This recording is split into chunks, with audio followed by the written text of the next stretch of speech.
Good news sa lahat ng motorista. Simula bukas, April 14, ipatutupad na ang rollback sa presyo ng langis. 20 piso at 89 na sentimo sa diesel, 4 na piso at 43 sentimo sa gasolina, at 8 piso at 50 sentimo sa kerosene. Malaking ginhawa ito para sa mga driver at pamilyang Pilipino na apektado ng mataas na presyo ng bilihin. Patuloy ang pagsisikap ng pamahalaan upang maibsan ang gastusin sa biyahe, pagkain at pang-araw-araw na pangangailangan. Isang hakbang para sa mas magaan na buhay ng bawat Pilipino. Magandang araw po sa ating mga minamahal na kababayan. Meron po akong ibabalita sa inyo. Simula Martes, Abril na ang 14, may malaking rollback sa presyo ng langis. Mahigit 20 piso ang ibababa sa diesel. Ang gasolina naman may bawas na 4 pesos 43 centavos kada litro. Kerosene, 8 pesos 50 centavos kada litro ang ibababa. Malaking tulong ito lalo na sa ating mga driver, sa mga commuter at sa bawat pamilyang Pilipino na araw-araw naapektuhan ng mataas ng presyo ng krudo. Hindi pa ito sapat, kaya tuloy-tuloy naman ang ginagawa ng inyong pamahalaan para maibsan ang epekto nito sa inyong pang-araw-araw na buhay. Hindi po tayo titigil hanggat hindi natin napababa ang gasto sa biyahe, sa pagkain at sa kabuuang pamumuhay ng ating mga kababayan. Sa mga susunod na araw at linggo, may aanunsya po ko na mga dagdag na hakbang at tulong mula sa gobyerno. Hindi nating hahayaang mapabayaan ang bawat Pilipino sa gitna ng mga hamong ito. Kaya tuloy-tuloy ang trabaho ng pamahalaan nang may maramdaman na ginhawa ang bawat pamilya. At yan ang tinututukan namin araw-araw. Mga kababayan, nagpulong muli ang Uplift Committee upang talakayin ang pinakahuling development na nangyari sa Middle East, pati na mga hakbang ng pamahalaan upang maibsan ang epekto nito sa ating bansa, lalong-lalo na sa patuloy na pagtaas ng presyo ng krudo. Kaya naman, simula April 15, ipapatupad ng DOTR ang Service Contracting Program. Sa ilalim ng programang ito, babayaran namin ang ating mga operator at driver ng mula 40 pesos hanggang 100 piso kada kilometro.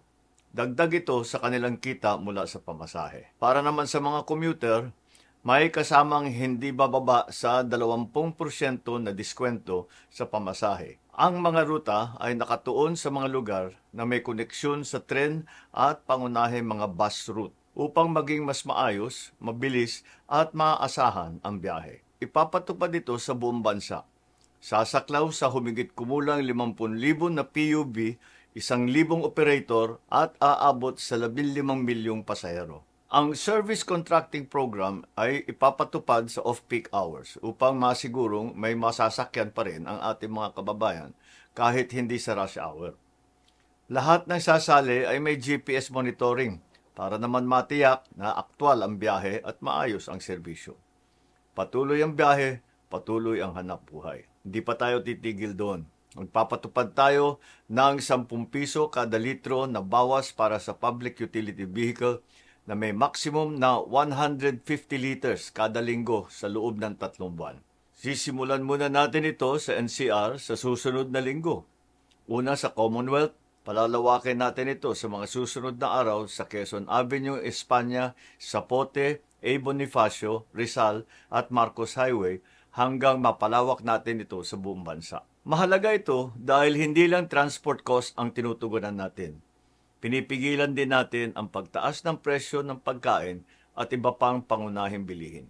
Ang fuel subsidy ay ipapatupad lamang sa mga lehitimong gasoline station na aprobado at minomonitor ng Department of Energy upang masigurong mapupunta ito sa tama at hindi ito maabuso. Ginagawa natin ito lahat para manatiling maayos ang takbo ng inyong araw-araw na buhay.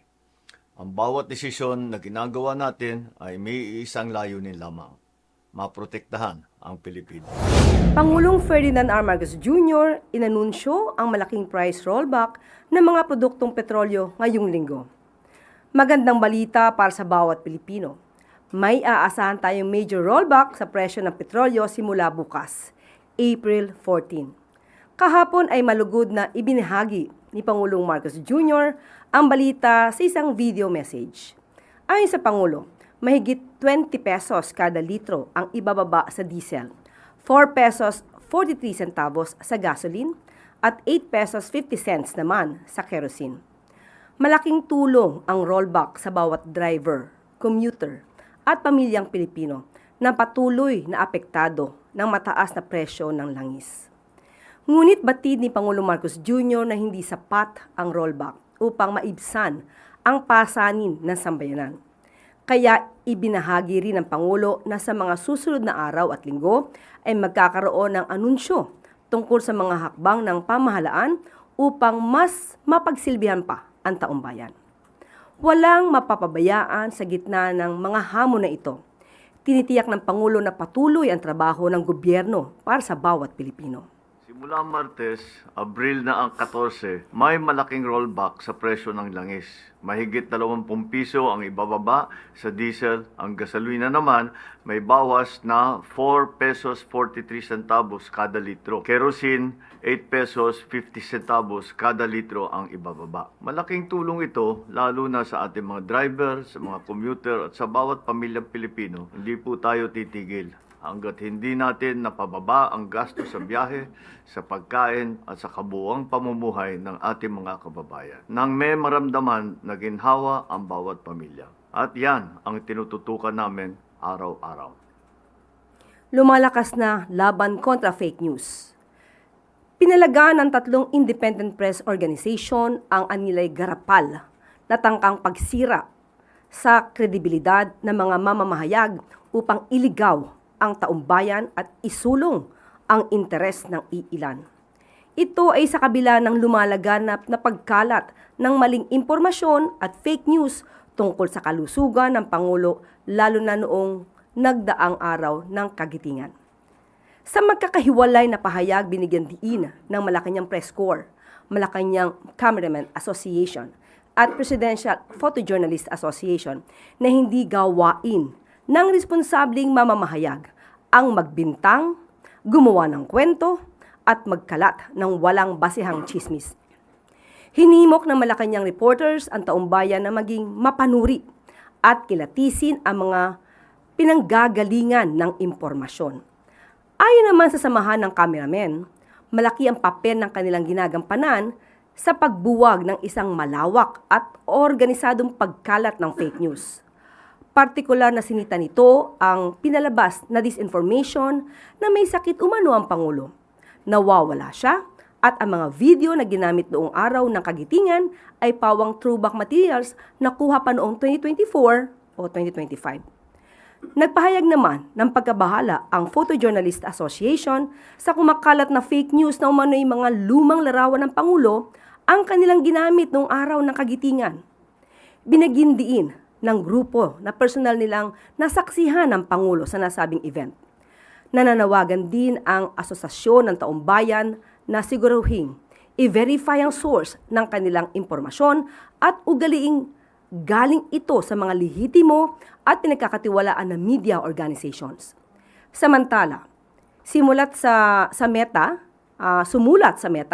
ang Presidential Communications Office sa pangunguna ng Secretary Dave Gomez at Department of Information and Communications Technology sa pangunguna ni Secretary Henry Aguda upang magpatupad ng mas mahigpit na hakbang para pigilan ang pagkalat ng fake news.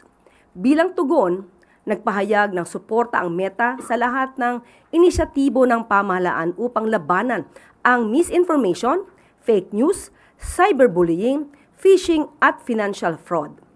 Mamayang hapon nakatakdang lumakda ng kasunduan ang PCO, DICT at Department of Justice upang mas lalo pang paigtingin ang kampanya ng pamahalaan kontra fake news.